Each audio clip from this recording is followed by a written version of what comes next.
FM. Marshall Chriswell is with us. This radio program intended to be for informational purposes only.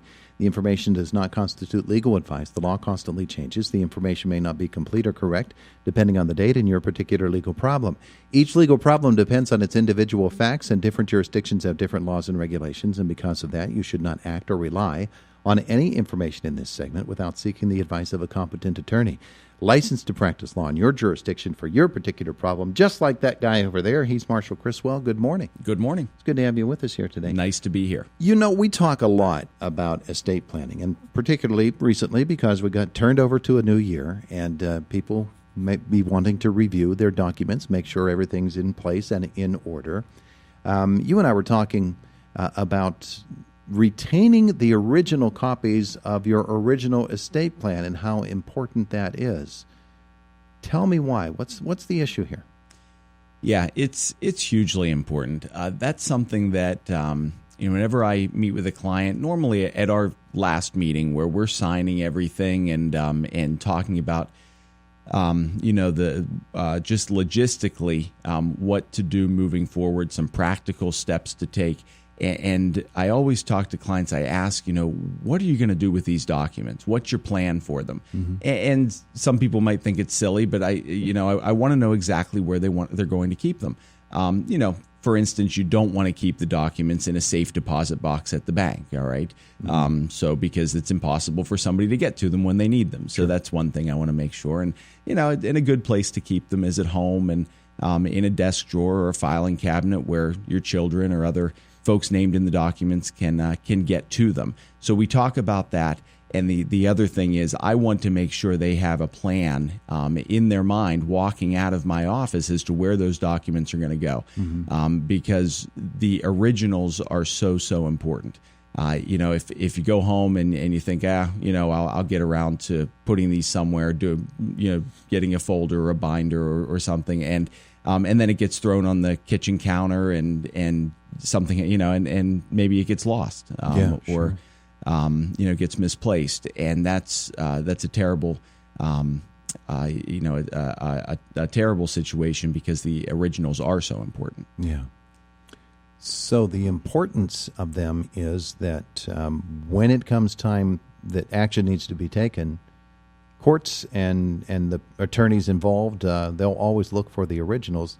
Copies and facsimiles just aren't as good. They're not going to stand up. Right, and we kind of live in an age right now where photocopies, electronic copies, emailed, scanned documents, electronically signed documents, that's a part of our life now. And for the most part, that's good enough, right? If I sue somebody for breach of contract and I go into court and I present a photocopy of the contract, 9 out of 10 times that's okay. All right, the judge can enforce the contract based on the photocopy.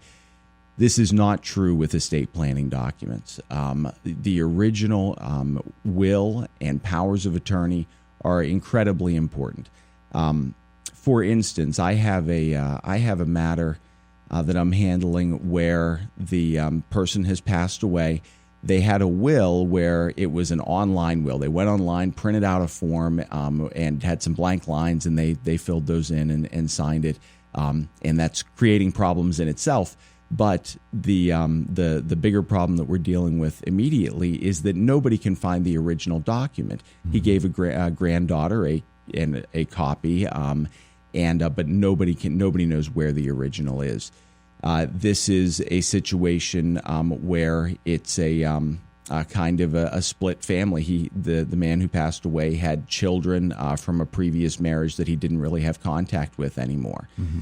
So those folks weren't named in the will as the executor or as beneficiaries.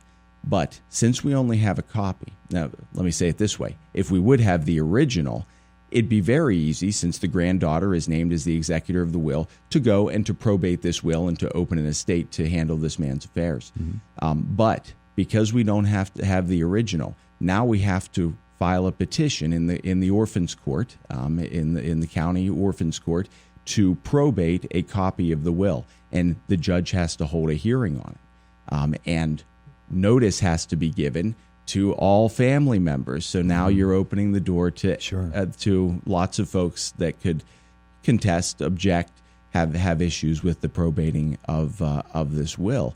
So it's become exponentially more difficult of a case now because the original wasn't retained.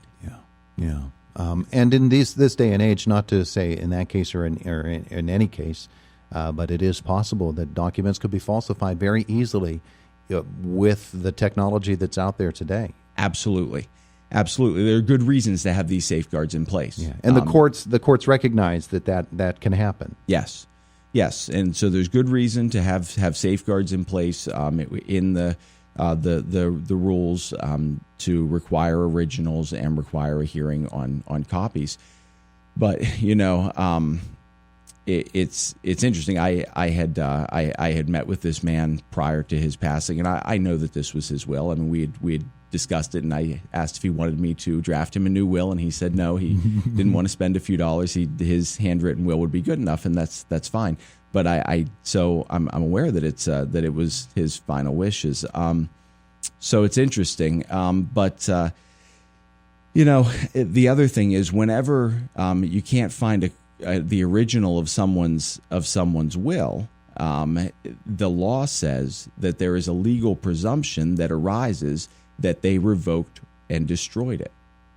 So now, wow, that's a new twist, right? So you go to court and you have a hearing. You say, Judge, this is the will, and we'd like to probate it. I actually then, as a proponent of the will, I'm the one saying, I'm advocating that this is this gentleman's last will and testament. I have to present witnesses and evidence that he actually signed this, that there was an original, that somebody saw him sign it. Sometimes that's not the case, especially when someone prints something out on the internet and signs it themselves. Well, that presumption of law really works against your position there as the advocate for this particular document. Absolutely. Makes it much, much more difficult. It makes it much easier for folks that maybe wouldn't have had any influence on this estate to come in and start making arguments. Wow. Yeah. Wow. So the original documents, estate planning documents, are incredibly, incredibly important. The authenticity of them, even if it's obvious to everybody involved, and even if it's obvious to the judge is bound by the law, and so that judgment could come out against what everybody knows is the intent. Sure. So you got to cross off your T's and dot your I's ahead of time. And while you did say that if you want to go ahead and go without the use of an attorney in preparing your will, and you want to try to do it online, you did say that's fine, but advise against it.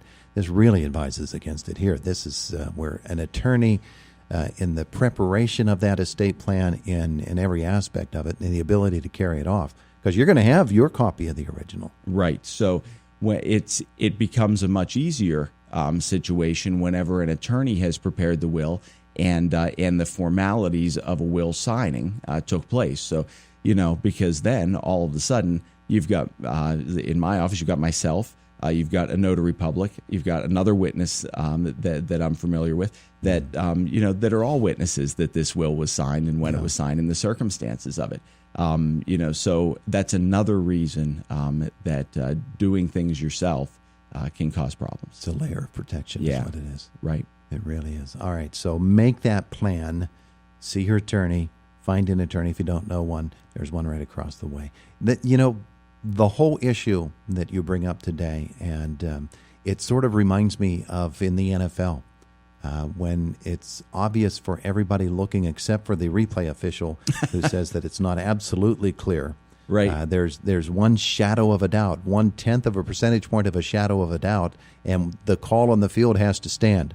That's that's actually, which could have gone either way. That's interesting. That's a really good way to describe what a legal presumption is, and that's what you have. You have a legal presumption that will was destroyed, and the judge has got to see really clear evidence to overturn that. Yeah. Yep. Wow. Yeah. Okay. Well, there you go. You can use that in court. I might. But for folks who are in that boat and maybe have done that before, they have lost a copy. They even one that was prepared by an attorney, now's the time. Get it up to date and make sure that you're not in that same boat that this person was in.